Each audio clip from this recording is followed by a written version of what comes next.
पाहुणीचं अजिबात नाही. मला माहिती ज्या आत्ता हसले तर घाबरले मला माहिती होतं असं स्टार्टिंगला. पण आपल्याला 3-4 दिवस दिलेत त्यांनी. ट्रेनर पण आहे आपले बरोबर, परिहार सर पण आहेत.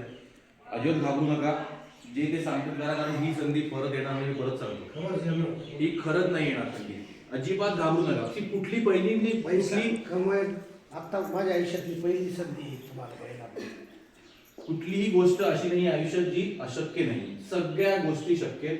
फक्त दृढ विश्वास पाहिजे आणि मी करणार. आणि यांनी काय होईल माहिती आहे का, त्याचा रोजगार चालू होईल, आपली क्वालिटी छान होईल, प्रोडक्शन हब कदाचित बनेल, अजून जास्ती होईल. तुमची मुलं जेव्हा मोठी होतील, जेव्हा कॉलेजला जातील, आम्ही काल वाकडपाडा हायस्कूलला गेलो, तिकडे लोकांकडे 2-2, 3-3 हजार रुपये पण नाही फी भरायला. 2-3 हजार, विचार करा. हा जर तुम्ही दृढ निश्चय आहे तर घाबरणं सोडलं, दृढ निश्चय ठेवला की येस मला माझ्या मुलांसाठी करायचंय, मुलांसाठी, कारण प्रत्येक स्त्री मुलासाठी करणारच, मुला मुलीसाठी, बाकी कोणासाठी करू नका, मुला मुलांसाठी करणारच. तर जेव्हा तुमची मुलं कॉलेजला जातील तेव्हा त्यांना तुम्ही हे जे पैसे कमवलेत आणि साठवलेत ना, या प्रकल्पामुळे ते तिकडे कामी येतील.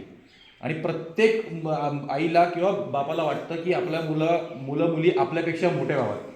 ते मोठे कधी होतील जर आपण मोठे होऊ. आपणच मोठे झालो तर ते काय मोठे होणार. जर आपले पैसे नसतील तर कॉलेजला कसे घालू आपण. काल लिटरली आम्ही अर्धा पाऊण तास त्या सरांशी बोलवतो. ते बोलले की आम्हाला असे 50-100 रुपये आणून देतात महिन्याला. महिन्याला नाही, कधी दिवसाला, कधी महिन्याला. कधी कधी जर मार्चची एक्झाम पण होते तरी त्यांची फीस भरली जात नाही, बिकॉज रोजगार नाही आहे. इथे लक्ष्मी साक्षात आपल्याकडे चालून आली आहे. हे जे घाबरणं आहे, पहिले घाबरणं सोडा. आज नाही, उद्या 15, परवा 15.5, बट बॅग येते. एवढं काही मोठं रॉकेट सायन्स नाही आहे घाबरण्यासारखं.